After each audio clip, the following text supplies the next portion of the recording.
7 de la mañana con Ya está 43 nuestra minutos. primera invitada. Vamos, directo. Estamos ya con Gabriela Rivadeneira, expresidenta de la Asamblea Nacional, que nos acompaña vía telemática. Gabriela, ¿cómo está? Buenos días, qué gusto saludarla, bienvenida. Le acompañamos a Alexis Moncayo, quien le habla a Licenia Espinela. Hay muchas versiones de juristas, de analistas, de constitucionalistas que señalan que con los delitos que se le imputan al presidente de la República en este borrador del informe que será analizado en pocos instantes más y que deberá ser aprobado por la comisión ocasional que investigó el caso del Gran Padrino, no hay forma de que se configure la supuesta traición a la patria y que este informe de por sí se va a caer, y que si se utiliza esos argumentos para la demanda constitucional que debería presentar la Asamblea Nacional a la calificación de la Corte, allí la Corte les va a negar. En su experiencia como expresidenta de la Asamblea Nacional, ¿cómo ve el proceso del caso Gran Padrino en la comisión ocasional, cómo se ha desarrollado? Y se conoce ya este informe borrador. ¿Usted cree que este informe borrador, tal como está, va a tener sustento? Licenia, Alexis y a todas y todos los ciudadanos que siguen a través de Radio Pichincha, muy buenos días y muy buen inicio de este tercer mes del año 2023. Y digo muy buen inicio porque el mes anterior nos dejó un sacudón en el Ecuador que cambió definitivamente la correlación de fuerzas políticas. Y de una u otra manera también lo que estamos viviendo ahora es consecuencia de una serie de acontecimientos que están pasando en el Ecuador y que no son o que son tomados de manera aislada cuando deberían ser vistas de una manera integral.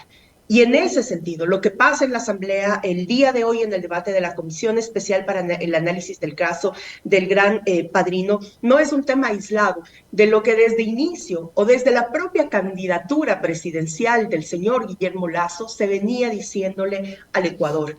Tenemos una persona que se postuló a una elección ya violentando y violando artículos de la Constitución y de la propia normativa que decía que no podía participar, y el Consejo Nacional Electoral tendrá en un momento determinado que tener responsabilidad sobre esto, porque la norma es clara. No se puede participar cuando tienes inversiones en paraísos fiscales y en empresas offshore. Y desde ahí arrancamos mal. Y lo que arranca mal, termina mal. Un país que realmente está adolorido, es decir, las cifras son escandalosas, Licenia y Alexis. Tenemos 8.2% de la población ecuatoriana viviendo en pobreza extrema. 3 millones de ecuatorianos y ecuatorianas viven con menos de $3 diarios. Las muertes violentas en enero de este año subieron 66% en relación a enero del año anterior. Tenemos además una mujer asesinada cada 26 horas. Es realmente la temporada de mayor violencia, de mayor naturalización de la violencia. Y ante eso, entonces, ¿qué hacemos? La inactividad y un gobierno mediocre que no ha sabido presentar al Ecuador un plan integral de desarrollo viene justamente a mostrarnos este descalabro de patria que hoy tenemos, lastimosamente conducida por alguien que no le interesó nada más que cuidar sus propios intereses y los privilegios del sector al que representa, que es el sector bancario. ¿Por qué hago todo este antecedente? Porque justamente ese es el gobierno que acusó de corrupción y que acusó además y que ha sido partícipe de esta guerra judicial que se viene viviendo ya los últimos 6 años en el Ecuador, que no ha parado, culpabilizando a otras personas o a otros personajes de la política ecuatoriana de algo que jamás lo pudieron probar y que por eso tuvieron que inventarse la llamada figura del influjo psíquico, cuando ahora se está demostrando que desde Carondelet sale una de las redes más escandalosas que se ha tenido en la historia del Ecuador sobre justamente estos casos presentados en la Asamblea. Por un lado, el tema del Gran Padrino, que ya ve la escala justamente que se presenta dentro del tráfico de influencias, especialmente en empresas públicas. Además, nada más ni nada menos que el cuñado del presidente siendo uno de los protagonistas de este caso, y no olvidar justamente a Cherres, quien ha sido una de las personas de confianza, no del presidente hoy siendo presidente, sino desde que era presidente del Banco de Guayaquil, lo ha acompañado en todo su periodo de gestión. Pero además, algo y más grave, el tema de la existencia de informes de la Policía Nacional, donde se afirma que el presidente tuvo conocimiento de este informe, que señala toda una red que estaría relacionada al narcotráfico, donde el presidente Lasso no hizo no dijo absolutamente nada y según lo que va a ser presentado hoy en la Asamblea, hay pruebas para demostrar que al contrario, lo que hizo fue desmontar el equipo de investigación, que eso afecta directamente también a la institución policial, y pedir el archivo del informe en fiscalía, cuando es fiscalía que debió haber iniciado ya lo que hoy la Asamblea Nacional le determina en ese informe y en ese informe que va a ser aprobado primero en la comisión y posterior en el pleno, que es empezar justamente un proceso penal en contra de los involucrados. Entonces yo creo que hay que mirar con una lupa integral a lo que está pasando y concuerdo totalmente con Alexis en su comentario previo. Esto es control político, es un juicio político o la sugerencia del inicio de un juicio político, porque la Asamblea Nacional es el ente político, es la primera función del Estado, la garante de la representatividad de esa democracia liberal que tenemos en el Ecuador, está en la Asamblea Nacional representada por partidos políticos que defienden tesis políticas. La Asamblea, estructuralmente hablando, es el contrapeso institucional del Ejecutivo para el control político. Por lo tanto, todos los argumentos que en esto se esgrimen tienen que estar ligados también a posturas políticas que guíen este debate, porque para la justicia o para el juzgamiento, pues está la justicia. Y en ese sentido, la Asamblea debe tener también muy claro cuáles son sus competencias y en dónde está situada el día de hoy.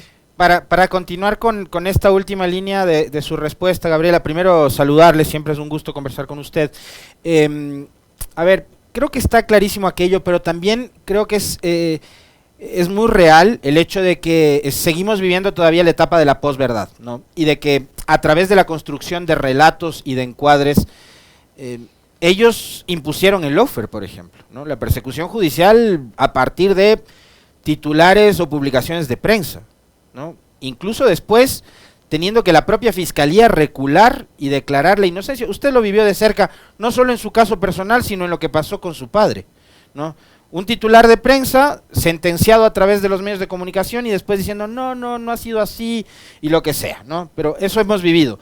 Ahora, lo que están haciendo, Gabriela, es tratando a través de imponer contrarrelatos, desviar la atención. Entonces, ya mientras estamos hablando sobre este tema, el gran padrino, el gran cuñado, caso encuentro, resulta que empiezan a hablar sobre el supuesto financiamiento a la campaña de Andrés Arauz y de Carlos Rabascal.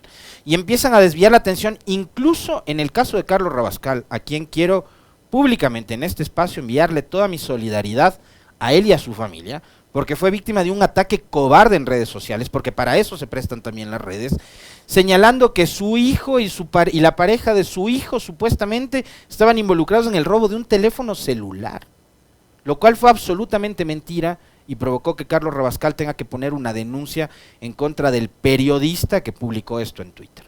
Entonces, ¿cómo se debe hacer desde la política, desde la propia sociedad, desde la militancia, Gabriela, para contrastar y contrarrestar estos ataques que buscan imponer relatos y encuadres como el que le acabo de señalar?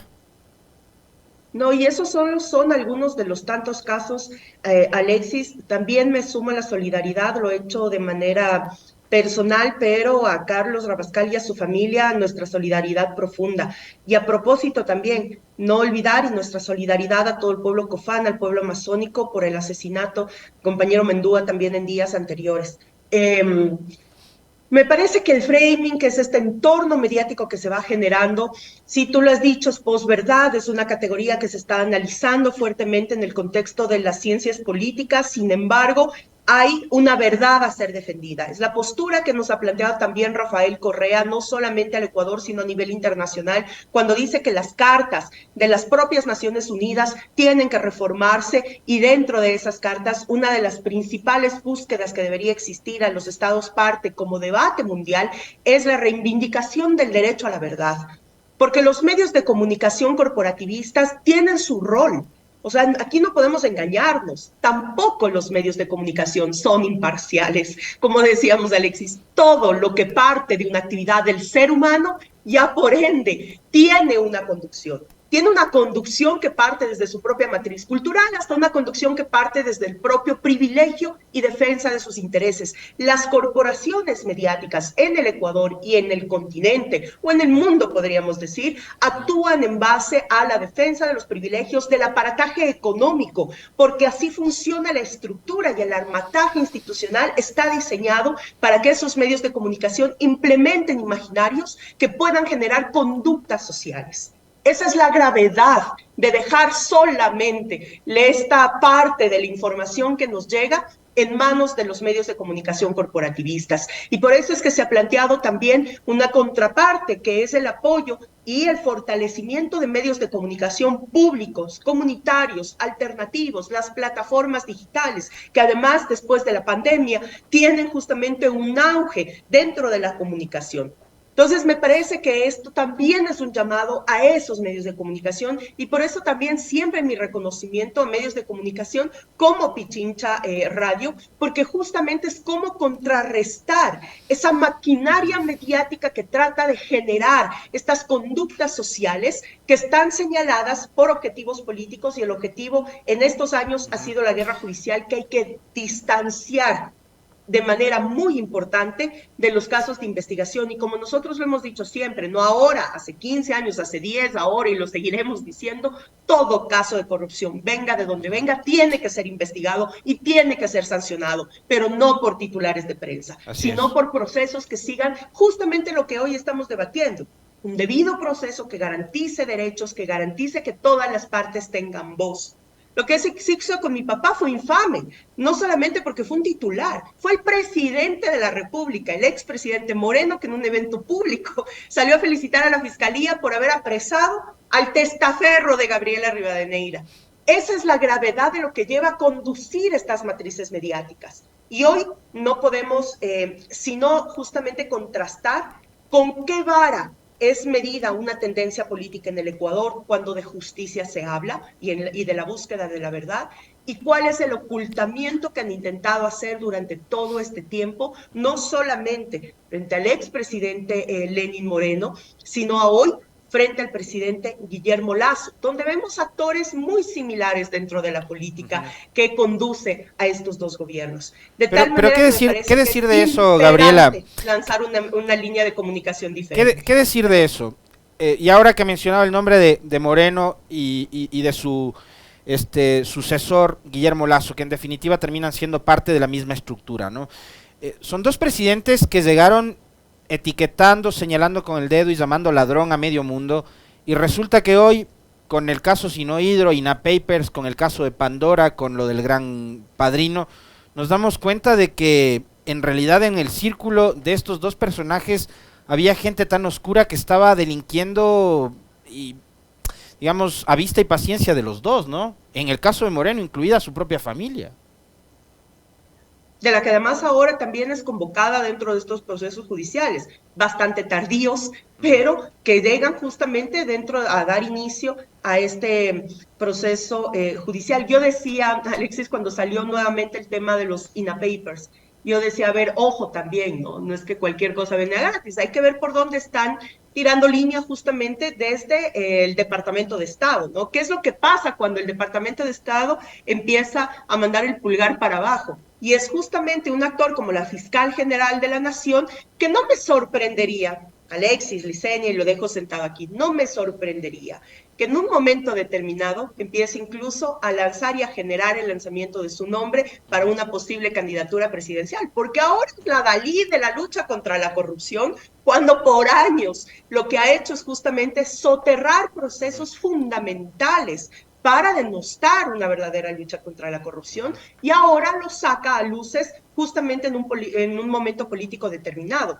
Las cajas chinas, o las famosas denominadas cajas chinas, no es un tema nuevo, es un tema de guerra de toda la vida. Es decir, cuando tienes un conflicto, y eso se asimiló mucho incluso al tema del manejo comunicacional, cuando tienes un conflicto, tienes que generar otro para bajar tensiones sobre un conflicto y poner la atención mediática sobre ese conflicto hasta poder solucionar lo del otro, ¿no? La dictadura Eso perfecta. Es prácticamente lo que está pasando ahora, ¿no? Un conflicto que le estalla y explota desde Carondelet, que salpica al presidente Guillermo Lasso y su entorno familiar, sale inmediatamente el proceso de INAPAPER, que nos alegra, insisto, tardío, pero qué bueno que se haya decidido tomar cartas en el asunto de un tema que denunció la Revolución Ciudadana hace 5 años.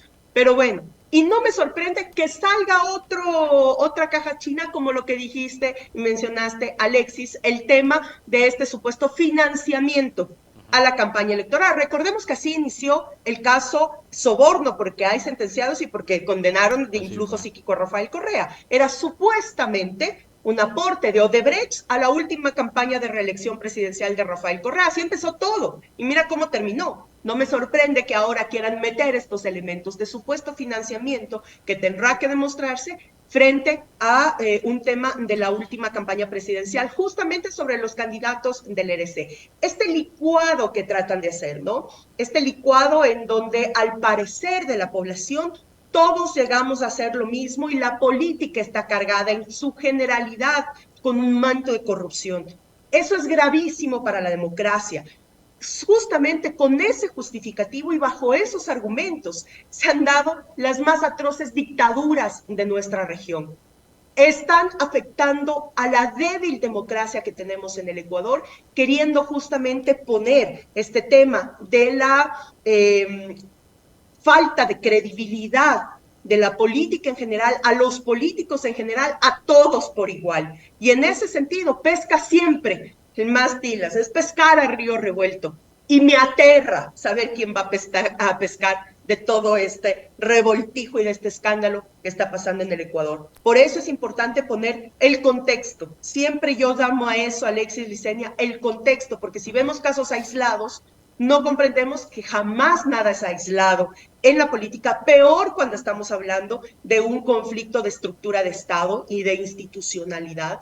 Por lo tanto, hay que poner mucho ojo a lo que pasa en la Asamblea. Yo espero que el debate en la comisión hoy arroje un informe que realmente pueda ser incluso posterior, analizado por la misma Corte, bueno, una vez que pase el Pleno, por la misma Corte, para que no surja en ningún momento de la cadena y del proceso ningún inconveniente que pueda obstruir la búsqueda de la verdad. Eso es lo que el pueblo ecuatoriano ¿Usted merece. cree, Gabriela, que no se pueda repetir el escenario que ya vivimos en junio de 2022 con el primer intento que hubo ya para destituir al presidente de la República? Allí el Partido Social Cristiano, una facción de Pachacutic, una facción de la Izquierda Democrática, no dieron sus votos. Esta vez vivimos un escenario distinto, es verdad, pero posiblemente se repite el escenario, más aún si se mantiene como está planteado el informe borrador de la comisión. A mí que me disculpen realmente, pero esto también se trata de ciertas sinceridades y mi sinceridad individual es la desconfianza, ¿no? Yo aspiro realmente que los argumentos sean contundentes. La política cambió y después de las elecciones del pasado 5 de febrero, indiscutiblemente cambió la correlación de fuerzas políticas. Hoy tenemos un presidente al que el pueblo ecuatoriano ya le dijo no en una consulta popular, que eso tampoco hay que olvidar. Es decir, hay una erosión también y hay una manifestación explícita a través del voto en contra de una consulta popular que todos dábamos por ganadora. Era como ir a votar si es que queremos a nuestra abuelita, es decir, preguntas absolutamente obvias. Convocantes al pueblo para un voto. Y sí, el pueblo le dijo no. ¿Quiere que reduzcan los números de asambleístas? No. ¿Pero cuál es la solución? Después te decían, reducir el número de asambleístas, pero no así, no al señor Lasso, pero sí es decir, el presidente Lasso ha tomado ya un sacudón por parte del pueblo ecuatoriano. Y en ese sentido, el presidente Lasso lo que tendría que hacer en este momento es dar un giro inmediato. Nosotros lo decíamos, no sirve de nada tener un pueblo muriendo de hambre cuando realmente todos los fondos del pueblo ecuatoriano están guardados en un banco en el extranjero. Se tiene que traer justamente eso para poder invertirlo. El presidente Lasso quiere que no haya escándalos, trabaje. Presidente Lasso no quiere que tener escándalos, ponga a accionar al Estado a favor del pueblo, porque caso contrario tiene una asamblea y una falta de mayoría que realmente convierte en una ingobernabilidad. Para mí ese es un argumento mucho más pesado que da la Constitución en la búsqueda de una salida democrática. Estamos viviendo momentos de ingobernabilidad en el país. Eso quiere decir que el único que sale perjudicado de todo esto es el pueblo ecuatoriano. Pero entonces hay que situar bien que lo que el pueblo ecuatoriano manifiesta y que ahora veamos además con los anuncios de las nuevas movilizaciones. Legítimo, sí, además porque es el 8 de marzo, es un día de movilización legítima, histórica, pero ¿eso va a solucionar la realidad? Lo dudo. ¿Van a solucionar los votos de la Asamblea? Lo dudo. Los socialcristianos, Izquierda Democrática, Pachacuti y ciertos independientes han venido actuando cubriendo al gobierno, no solamente en las fatales y manipuladas leyes que ha estado presentando en la Asamblea Nacional durante este tiempo, especialmente en el tema fiscal, donde han favorecido, y ese sector ha favorecido a que el único que se beneficie en el país es la banca. 5 veces más ha ganado la banca en estos años que el pueblo ecuatoriano. ¿Y eso con votos de quién? De Social Cristiano, Izquierda Democrática, Pachacuti y ciertos independientes. ¿A quién salvaron ellos? A Lazo en el proceso anterior provocado por la Asamblea Nacional frente a la posibilidad de un juicio político. Hoy esperamos que frente a la fuerza de los argumentos, porque ya no estamos interpretando el acontecimiento político, hay hechos reales, hay informes de la Policía Nacional, hay toda una red identificada, hay nombres sentados sobre este gran escándalo. Entonces, frente a eso, esperamos que estas bancadas que han sido cómplices de estos años del presidente Lazo, hoy puedan realmente darle una respuesta al país. Porque si no pasa nada con este juicio político, que además recordar que esto no es que se vota hoy, se vota el pleno y se acabó. Viene todo un proceso largo, todavía aún de meses, Alexis y Licenia, eso es lo que también tenemos que decir. Miren, el momento en el que aprueba la comisión, que ya ha pasado 40 días en la comisión, tiene que ir en las próximas 48 horas a convocatoria del Pleno de la Asamblea. Si es que es aprobado en el Pleno de la Asamblea, tiene que pasar a la Corte. La Corte tiene al menos 6 días para presentar un dictamen. Con ese dictamen de la Corte vuelve a la Asamblea Nacional a la Comisión de Fiscalización. La Comisión de Fiscalización tiene otros 30 días para presentar informe. Otra vez va al Pleno y solamente ahí podrán saber si se cierra o no todo este proceso iniciado en la Asamblea. Es decir, todavía hay un margen en el que se puede ir denotando muchas cosas. Y hoy con cambios de ministros que están insertándose justamente en estas organizaciones políticas, sociales, tratando nuevamente de repartir el Estado para tratar de apaciguar la molestia política que existe, pues entonces no sabemos dónde va a quedar. Perdón, yo sí tengo desconfianza porque durante estos últimos años una cosa es lo que dicen y otra cosa es lo que hacen. Esperemos realmente que la responsabilidad pues caiga donde tiene que caer. Y esto también es un llamado para el mismo gobierno. Aquí hay una pregunta que es fundamental. ¿En qué momento el gobierno ecuatoriano dejó de ejercer su rol? ¿En qué momento pasó esto? El presidente Lazo debe dejar de poner la responsabilidad en terceros. No, esto ya no es culpa de un tercero. Debemos asumir las responsabilidades y peor cuando el tercero o la responsabilidad se la quiere poner sobre el pueblo ecuatoriano. No tiene ni el pueblo ecuatoriano, ni la Asamblea en sí mismo, ni las instituciones de control responsabilidad sobre lo que está pasando en el país. Aquí hay una responsabilidad que recae sobre el gobierno del presidente Lazo y eso es lo que tiene que ser asumido como tal y esperamos que sea asumido como tal porque lo que menos queremos es que la ingobernabilidad continúe en el país. Necesitamos una ruta de salida urgente porque el pueblo ya no puede esperar. Estamos en la peor situación. Alexis, Licenia, hemos tenido 2 momentos muy graves en la historia reciente del Ecuador. El feriado bancario y este periodo. Las olas más grandes de migración, la violencia más exacerbada y naturalizada, la crisis económica más fuerte y eso empaña a todos los sectores de desarrollo de la sociedad y esos 2 momentos de la historia han estado atravesadas por Guillermo Lazo. Por lo tanto, ya debe tener una responsabilidad sobre la historia, sobre el presente y tenemos que cambiar el futuro. Se nos va terminando el tiempo, Gabriela, pero yo no quería dejar pasar esta oportunidad para pedirle también una brevísima, por favor, reflexión sobre lo que fueron los resultados del 5 de febrero, conectándola con 2 cosas. Una, con la encuesta de Sid Gallup, que la vimos hace un momento nosotros en el comentario, que ubican a Rafael Correa como el personaje ecuatoriano con más alta calificación favorable, 55%, son 1.200 casos que ha hecho esta encuestadora internacional, porque parecería que ya ese relato de que todo es culpa de Correa, de que atacar a los correístas además daba buenos réditos, o sea, aquí en Pichincha vimos de que sobre todo 3 candidaturas que se dedicaron en el caso de Paola Pavón a atacarle permanentemente, no tuvieron buenos resultados, ¿no? Uno creo que obtuvo 2%, el otro quedó el que más, cuarto.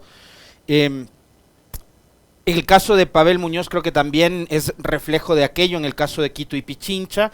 Entonces ese relato como que se va acabando. Y más allá de eso, ¿en dónde es que se concentra justamente este gran apoyo que hoy tiene Correa y que lo pone a él como el personaje ecuatoriano con mejor calificación? En la calidad de la palabra. Una de las cosas que hemos aprendido dentro de esta escuela política es que nada es más valioso que la palabra. Y lo que uno dice, tiene que cumplirlo, pero sobre todo tiene que sentirlo, Alexis. La política no es vacía. El ejercicio de lo político y de lo público está cargado de pasiones y de sensibilidades profundas. Por eso actuamos los seres humanos. Y eso es lo que transmitimos a nuestro pueblo. Nada más sensible, nada de mayor enamoramiento, lo que tuvo el pueblo ecuatoriano cuando pudo tocar, sentir, vivir el mejoramiento de su calidad de vida. Ya no estamos hablando sobre hechos utópicos o simplemente como un acto de fe. Estamos diciendo que el pueblo ecuatoriano vivió mejor, que tuvo mejores condiciones de vida, donde la educación fue justamente un derecho fundamental, donde la seguridad pasó a ser parte de uno de nuestros principales baluartes, no solamente para caminar seguras por la calle, sino para atraer inversión extranjera, sino para generar mayor turismo, mayor producción. Eso es lo que el pueblo ecuatoriano, entre un montón de otras cosas, lo vivió, lo sintió. Y después apostó por algo más. Legítimo, sí. Nosotros decimos que estamos siempre en un círculo vicioso. Cuando el sector empobrecido vota por una propuesta que le cambia su condición de vida, pero esa condición de vida mejora siempre hacia la visión de un aspiracional. Y el aspiracional a veces te lo vende la derecha para poder conquistarte en ese voto. Votas por la derecha, tienes un gobierno de la derecha que te retrocede nuevamente a momentos de empobrecimiento y vuelve un círculo. Pues ese círculo se repite. Hoy el pueblo ecuatoriano que ya vivió una transformación sabe que necesita una transformación. Y la única persona que no ha fallado su palabra es Rafael Correa. Y en ese sentido, la confianza, la credibilidad, el reconocimiento incluso de sectores que no han sido correístas, que no han sido afines al gobierno, incluso sectores empresariales, entre otros, reconocer que en esa temporada tuvimos otros factores y otras condiciones que mejoraron la condición de vida de todos. Y cuando todos están bien, todos ganan. Ganan los pequeños, ganan los grandes, ganan los medianos. Todos ganamos cuando todos estamos bien. Cuando alguien está mal, toda esa cadena se rompe. Eso es lo que hay que comprender. Y la confianza del pueblo ecuatoriano nuevamente recae sobre la fuerza de la Revolución Ciudadana, liderada por Rafael Correa, por una persona que además tiene una sentencia, que no puede volver a su país, por además una fuerza política que tiene muchas de sus actores en el exilio, que ha tenido que afrontar además en territorio estos ataques a los que has hecho mención permanentemente de medios de comunicación corporativistas y de actores políticos. Esa es la disputa de la política y la Revolución Ciudadana decidió disputar siempre en democracia, pero también siempre con la verdad. Y el 5 de febrero es un resultado justamente de eso, de una gran corriente de confianza. Y por eso es que también asusta la gran responsabilidad que después de eso el pueblo ecuatoriano puso sobre nuestras autoridades electas. Y yo estoy absolutamente segura que con Paola Pavón en la prefectura va a seguir un cambio de la provincia, que hoy recuperamos la capital, además con uno de nuestros mejores cuadros políticos como es Pavel Muñoz, que ha planteado una salida ya a una capital que está destrozada. Pero además, Guayas con nuestra presidenta del partido, Marcela Guiñaga, Guayaquil, después de 30 años de estar en manos social cristianas, viene la posibilidad de un cambio justamente con el candidato de la Revolución Ciudadana, Quines Álvarez. La prefectura de Azuay, con J. Lloret, que fue un asambleísta además muy fogueado en los últimos años. En Imbabura, mi provincia, con Richard Cal. Es decir, hay un renacimiento nuevamente de muchos de los actores, de muchos territorios, con una confianza a la que no podemos defraudar. ¿Eso cambia la fuerza política? Sí. ¿Cambia el panorama político? Por supuesto, porque una fuerza política vilipendiada, arrastrada, violentada, judicializada, pues hoy renace como una alternativa. Y esa alternativa es la que tenemos que construir en este tiempo para definitivamente recuperar la patria. No tenemos más tiempo que perder y hay un plan que recuperar. Es el plan de ejercer la Constitución y el Plan Nacional del Buen Vivir. Muchas gracias a Gabriela Rivadeneira por haber aceptado la invitación. Se nos quedan algunos temas que los conversaremos más adelante. Gracias, Gabriela, un fuerte abrazo. 8:13, hacemos un corte brevísimo